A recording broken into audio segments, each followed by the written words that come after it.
Hello everyone, welcome to my channel Bold and Beautiful. Today, Grace falls to her knees and begs Bill after the dreadful truth is revealed.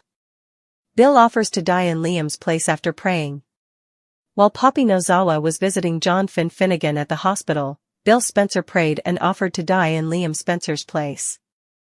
Liam was nervous before his treatment at the exclusive surgical center. Grace Buckingham and Bill gave Liam a motivational speech before she introduced Dr. Adhikari, her colleague. Grace reminded Bill of the necessary funds while Liam was being prepared for surgery. After a while, Bill called to confirm that the wire transfer was successful. After pacing the waiting room, Bill finally prayed and said, "If someone had to go, take me instead." Bill begged for his son to be spared since he couldn't bear to lose Liam. Grace, meanwhile, appeared anxious as she cut Liam's head with a scalpel. Dr. Adhikari gave Grace a nod of encouragement, but it all seemed very dubious. On Wednesday's B&B episode, Dr. Adhikari told Bill that the surgery went well but didn't say much else.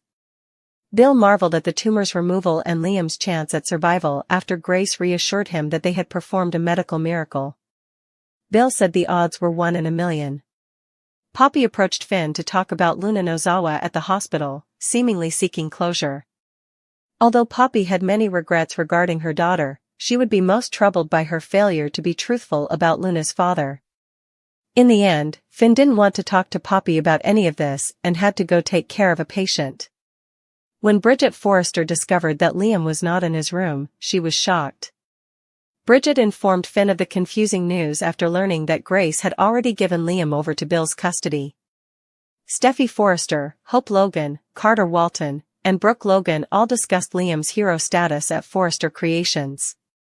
When Steffi called to see how Ms. Dillon was doing, she mentioned that Bill was still holding him responsible for a lot of what happened with Luna and that he probably wanted to bring Liam back to his house. Bill Spencer's most profound and desperate act of paternal love, a moment stripped bare of his usual bluster and power plays, revealing the raw, terrified heart of a father facing the potential annihilation of his son.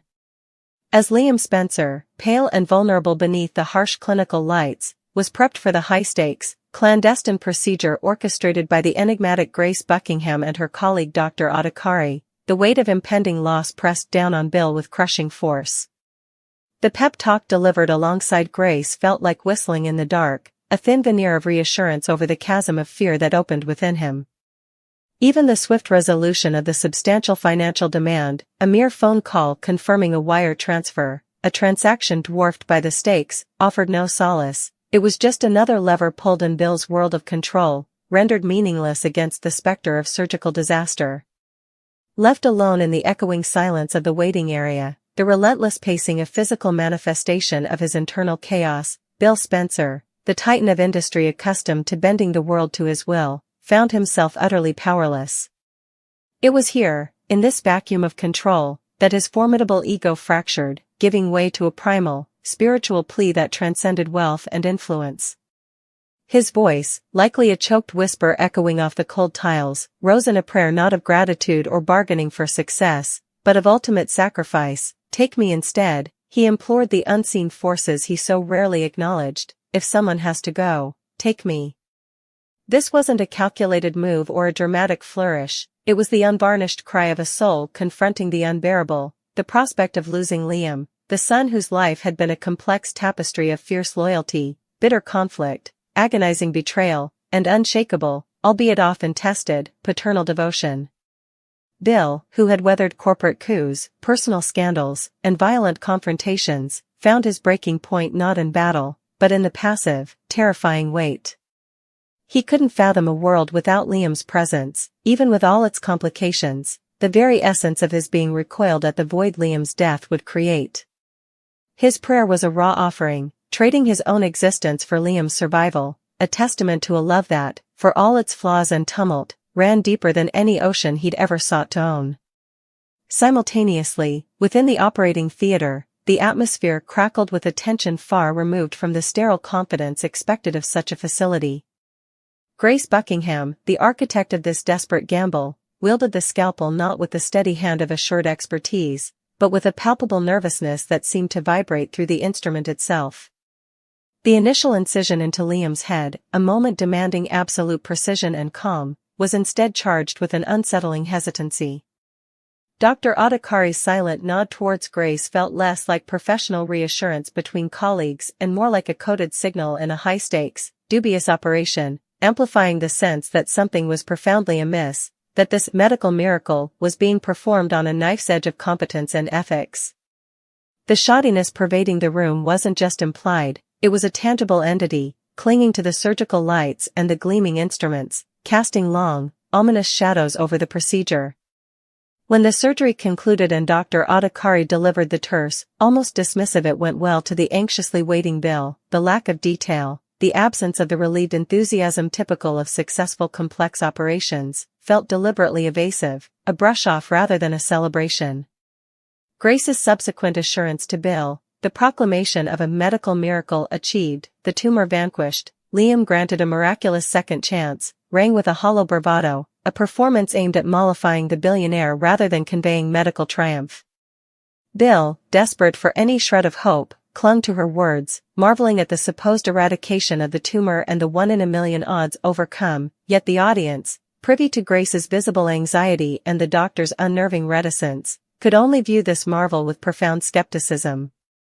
The miracle felt less like divine intervention or surgical brilliance and more like a dangerous illusion, a house of cards built on secrecy and desperation, its stability terrifyingly uncertain.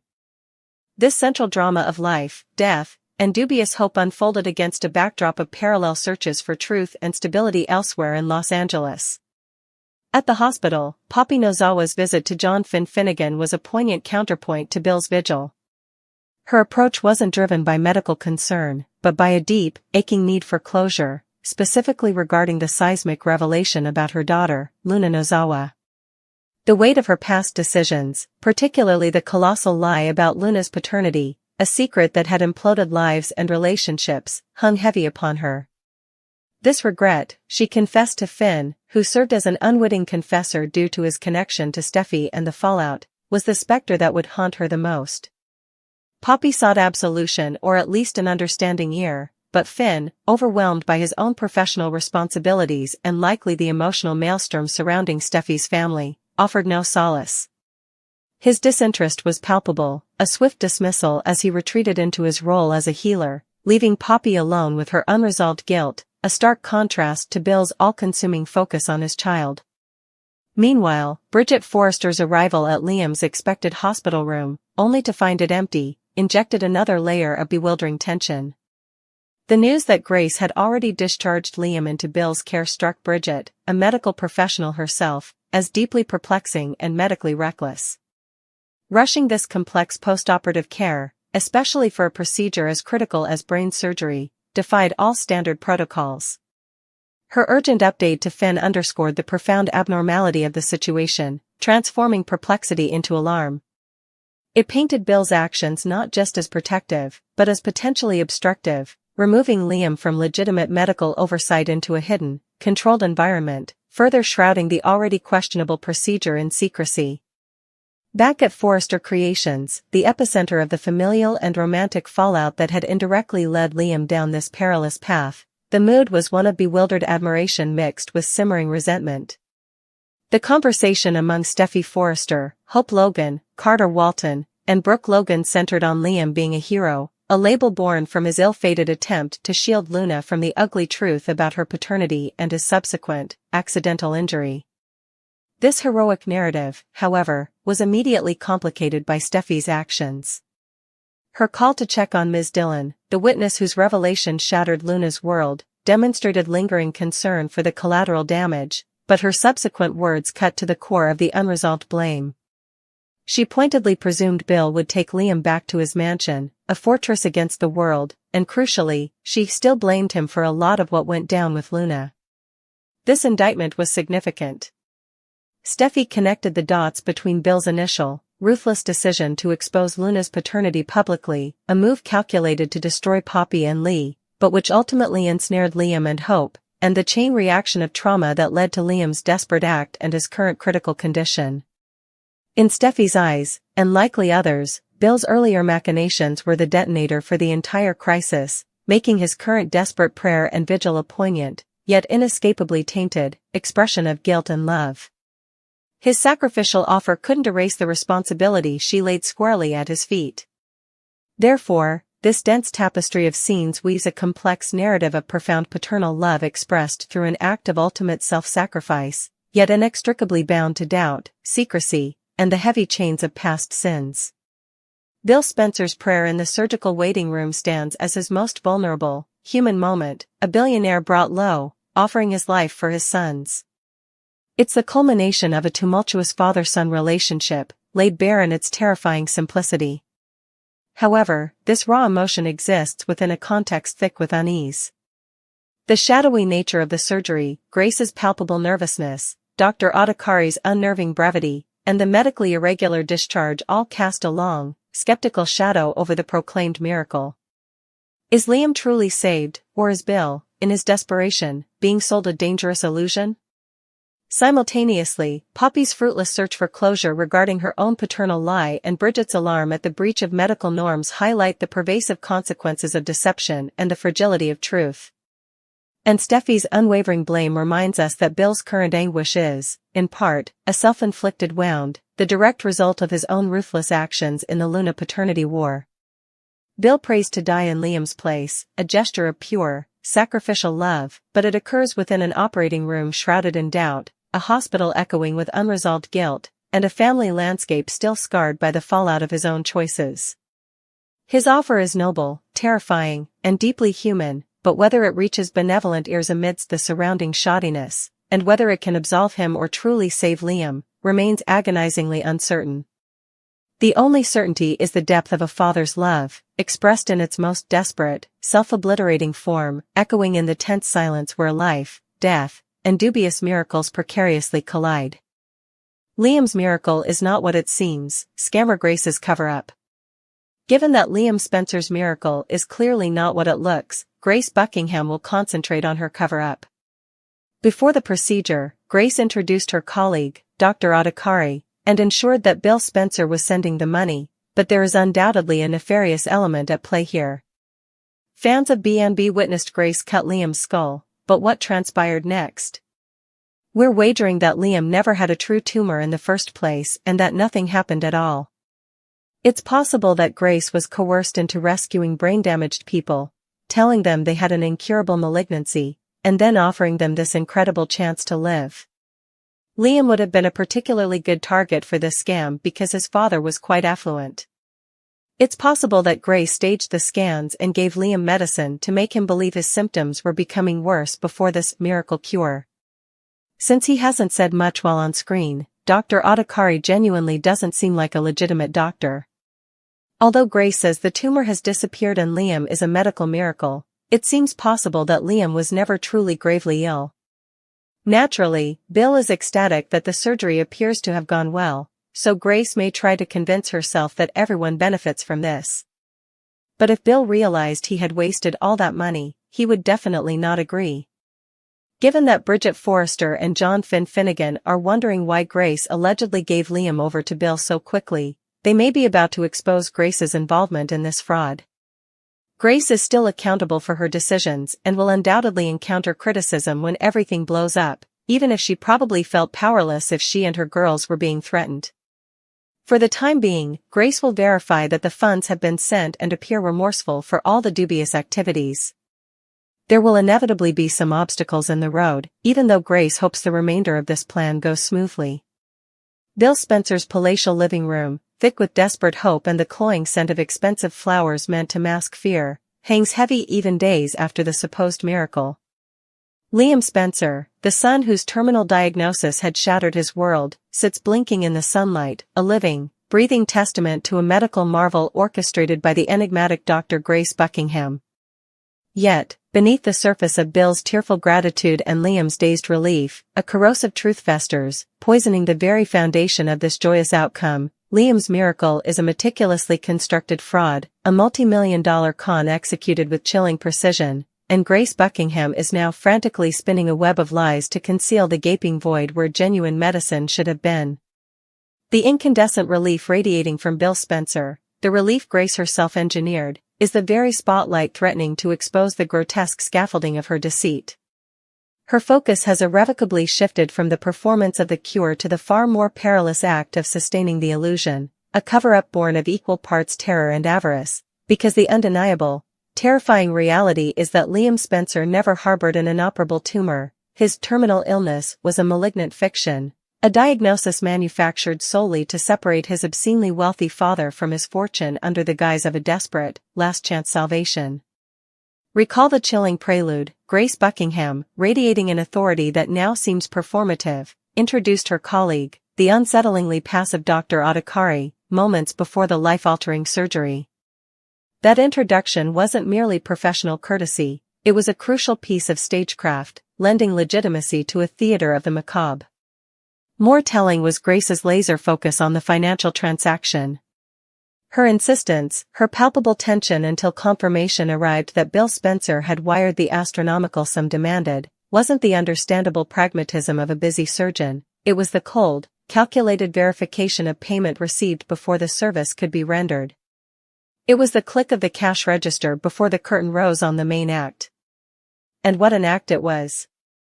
Viewers witnessed the stark, sterile glare of the operating room, the tension as Grace made the initial incision on Liam's scalp, a visceral moment designed to cement the reality of the procedure.